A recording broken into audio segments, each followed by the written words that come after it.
السلام علیکم خواتین و حضرات، ناول تڑپ دل کی رائٹر رمشا حیات قسط نمبر 4 پیش خدمت ہے۔ کیا بکواس کر رہے ہیں آپ؟ عروہ نے خود میں ہمت جمع کرتے صفوان کے سینے پر ہاتھ رکھتے اسے پیچھے دھکا دیتے کہا۔ عروہ کے پیچھے کرنے پر تو نہیں، لیکن صفوان خود ایک قدم اس سے پیچھے ہو کر کھڑا ہو گیا۔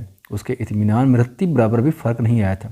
آپ کتنے گھٹیا انسان ہیں، مجھے نہیں چاہیے آپ کے پیسے اور نہیں آپ کی یہ جاب۔ عروہ نے غصے سے صفوان کو دیکھتے کہا، جو غور سے اس کے چہرے کو دیکھ رہا تھا۔ عروہ کا چہرہ توہین کے مارے سرخ ہو گیا تھا۔ اس میں گھٹیا پن کیا ہے مس عروہ؟ گھٹیا تو اس وقت ہوتا نا جب میں آپ کو بنا نکاح کے رہنے کی آفر کرتا، لیکن میں نے تو نکاح کی آفر کی ہے۔ ہمارے درمیان ایک کانٹریکٹ ہوگا، جب آپ میرے پیسے واپس کر دیں گے پھر آپ آزاد ہیں، لیکن جب تک آپ پیسے واپس نہیں کریں گے آپ میرے نکاح میں رہیں گے اور میرے آفس میں آپ کو کام کرنا ہوگا۔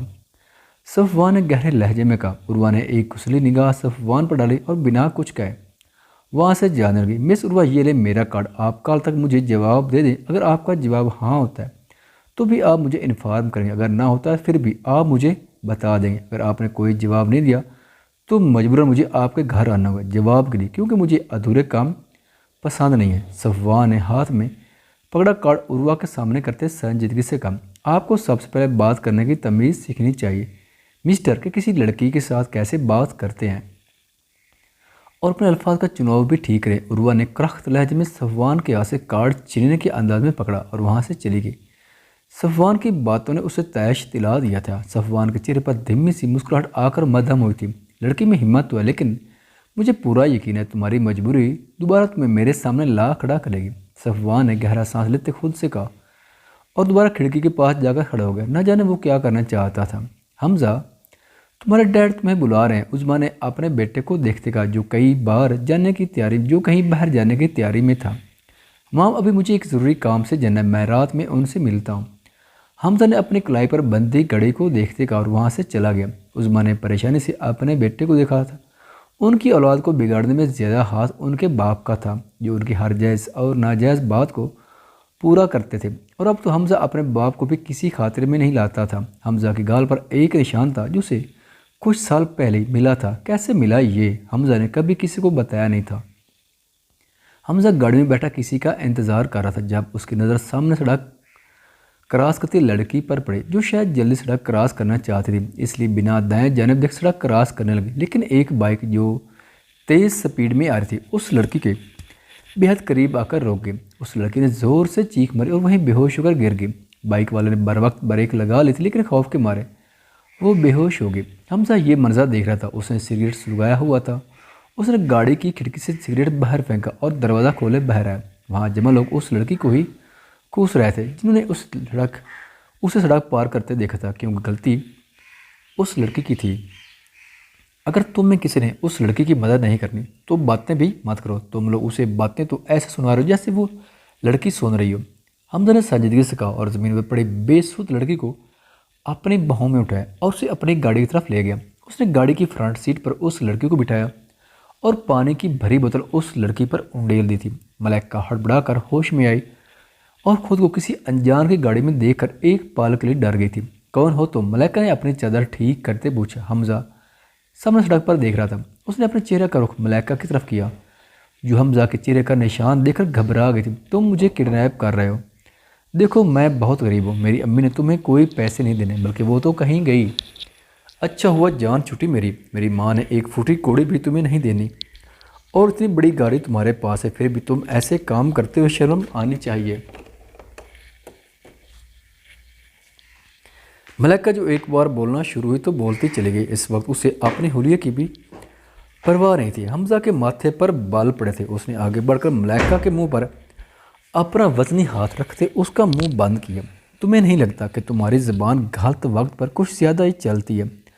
اور اب اگر تم نے اپنی زبان سے ایک لفظ بھی باہر نکالا تو کاٹ کر رکھ دوں گا، حمزہ نے سرد لہجے میں کہا۔ تو ملائکہ نے آنکھیں پھیرے حمزہ کو دیکھا تھا۔ نکلو میری گاڑی سے۔ حمزہ جو ایک پل کے لیے ملائکہ کی گہری آنکھوں میں کھو گیا تھا، اس نے ہوش میں آتے اس کے منہ سے ہاتھ پیچھے کرتے سیدھا ہوتے کہا۔ ملائکہ نے گاڑی سے باہر نکلنے سے پہلے ایک گھوری سے حمزہ کو نوازا اور باہر نکل گئی۔ اس نے گاڑی کا دروازہ اپنا پورا زور لگا کر بند کیا تھا۔ حمزہ نے غصے سے اسٹیئرنگ پر اپنی گرفت مضبوط کی تھی۔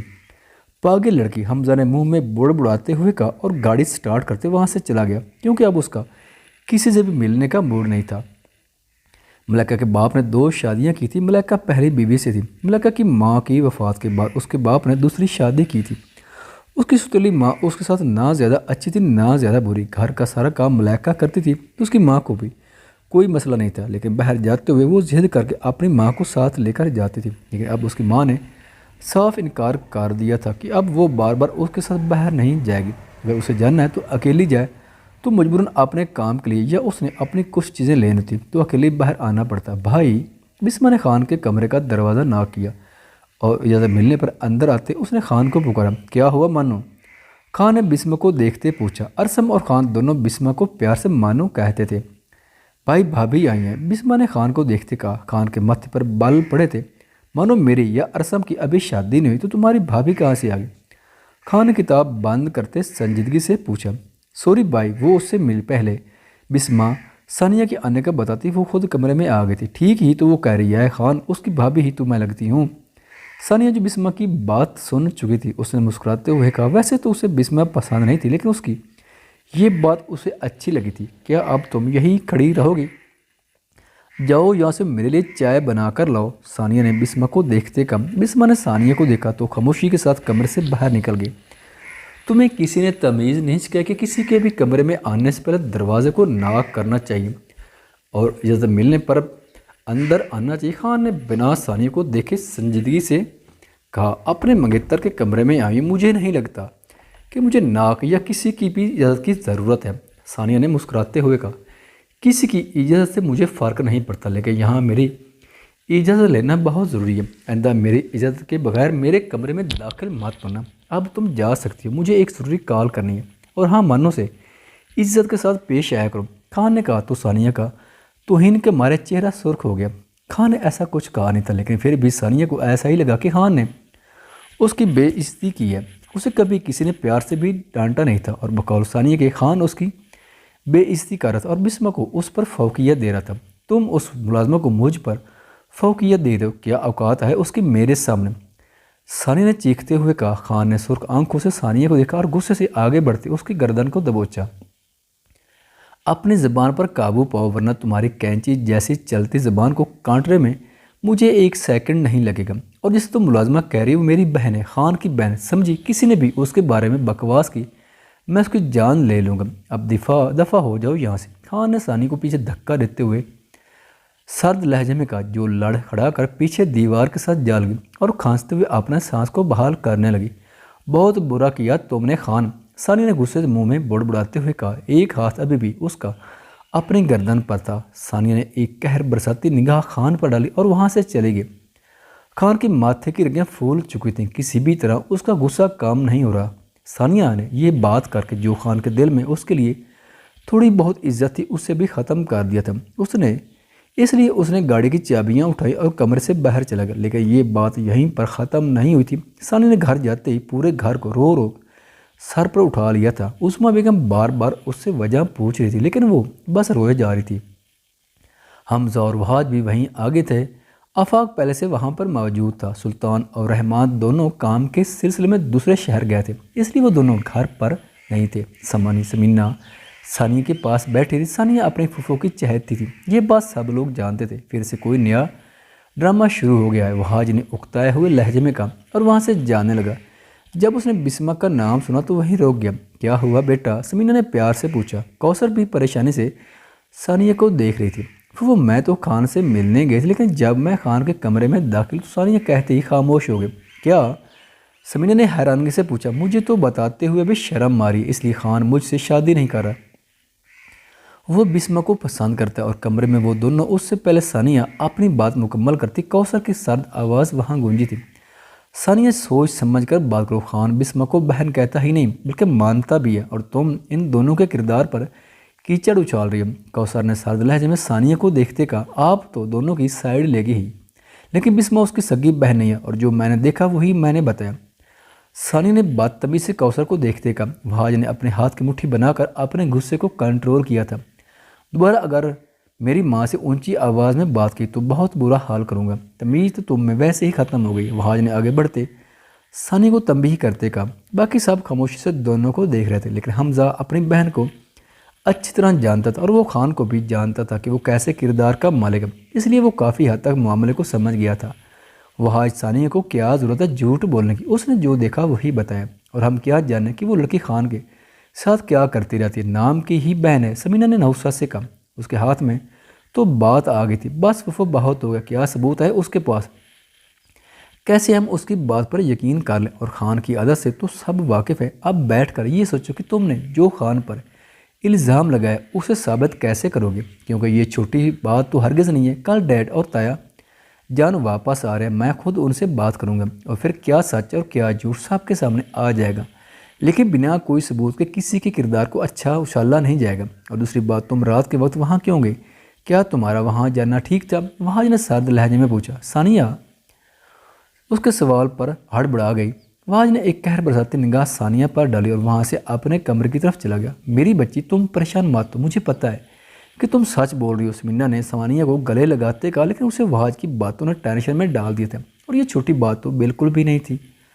کوثر بھی اپنے کمرے میں چلی گئی تھی، اسے پورا یقین تھا کہ ثانیہ جھوٹ بول رہی ہے۔ اس کا خان اور بسمہ ایسے نہیں ہو سکتے، بسمہ کو تو وہ اپنی بہن مانتا ہے، اور ثانیہ اتنا بڑا الزام اس پر لگا رہی تھی۔ باقی سب بھی اپنے کمروں میں چلے گئے تھے۔ کوثر نے تحریم کو فون کر کے ساری بات کا بتا دیا تھا۔ اسے تو یقین نہیں آ رہا کہ ثانیہ اتنا بڑا الزام ان کے بچوں پر لگا سکتی ہے۔ تحریم نے فون بند کیا، لیکن اسے سمجھ نہیں آ رہی تھی کہ کیسے وہ سب کو بتائے۔ اگلے دن سلطان اور رحمان واپس آ گئے۔ سب لوگ ناشتے کی ٹیبل پر بیٹھے تھے جب وہاج نے بات شروع کی۔ ثانیہ کے ہاتھ سے چمچ پلیٹ میں گر گیا تھا۔ ڈیڈ اور تایا جان، مجھے آپ سے ایک بات کرنی تھی، بلکہ پھوپھو آپ کو تفصیل سے بتاتی ہیں، وہاج نے طنزیہ لہجے میں کہا۔ تو پھر سمینہ نے سارا واقعہ نمک مرچ لگا کر دونوں کو بتایا۔ دونوں کو تو یقین نہیں آیا تھا۔ ثانیہ، کیا تم ابھی بھی اپنی بات پر قائم ہو؟ رحمان نے اپنے بیٹی سے سادہ لہجے میں پوچھا، جو اپنے کہے جھوٹ میں پھنس چکی تھی۔ یس ڈیڈ، ثانیہ نے بس اتنا ہی کہا تھا۔ سلطان نے کوثر کی طرف دیکھا تھا، جس کا چہرہ سرخ ہو رہا تھا۔ رحمان اور سلطان دونوں کو اپنی بیویوں سے بات کرنے کا موقع نہیں ملا تھا، ورنہ ان کو پہلے پتہ چل جاتا۔ وہاج دادا جان کا نمبر، مجھے ان سے بات کرنی ہے۔ اگر ان کے پوتے نے یہی سب حرکتیں کرنی ہیں تو ہماری بیٹی کو کیوں اپنے نام سے باندھ کر رکھا؟ رحمان نے کہا۔ تو وہاج نے جلدی نمبر ملا کر رحمان کی طرف فون بڑھایا۔ دوسری جانب دادا جان بھی بیٹھے ناشتہ کر رہے تھے۔ بسمہ لیٹ ناشتہ کرتے تھے، اس لیے وہ یہاں نہیں تھے، لیکن ارسم اور خان یہیں پر تھے۔ تحریم کچھ خاموش تھی، سب نے یہ نوٹ کیا تھا۔ وہ ٹھیک سے ناشتہ بھی نہیں کر رہی تھی۔ کیا ہوا پھوپھو، آپ ٹھیک ہے؟ خان تحریم کو دیکھتے پوچھا۔ اس سے پہلے وہ کوئی جواب دیتی، ملازم نے آ کر فون کو دادا جان کے سامنے کیا اور بتایا کہ رحمان صاحب کی کال آئی۔ دادا جان نے فون کان سے لگایا، لیکن جیسے وہ مقابل کی بات سنتے جا رہے تھے، ان کا چہرہ سرخ ہوتا جا رہا تھا۔ رحمان، تم اپنی بیٹی کی بات پر یقین کر کے میرے بچوں پر اتنا بڑا الزام کیسے لگا سکتے ہو؟ تمہیں یہ بات کرتے ہوئے بھی شرم آنی چاہیے، دادا جان نے غصے سے کہا اور فون بند کر دیا۔ ارسم اور خان حیرانی سے دادا جان کی طرف دیکھ رہے تھے۔ دادا جان نے ایک نظر تحریم پر ڈالی اور وہاں سے اٹھ کر چلے گئے۔ خالہ جان، یقیناً آپ جانتی ہیں کیا بات ہے؟ ارسم نے تحریم کو دیکھتے پوچھا۔ وہ بیٹا، تحریم کو سمجھ نہیں آ رہی تھی کہ کیسے وہ بتائے۔ خان اور ارسم دونوں کی نظریں اس وقت تحریم پر جمی ہوئی تھیں۔ خواتین و حضرات، ویڈیو دیکھنے کا شکریہ۔ اگر ویڈیو پسند آئے تو چینل کو سبسکرائب کریں اور ساتھ ہی بیل کے آئیکن کو لازمی پریس کریں تاکہ آپ کو آنے والی ویڈیوز کے اپڈیٹ سب سے پہلے مل سکیں۔ خدا حافظ۔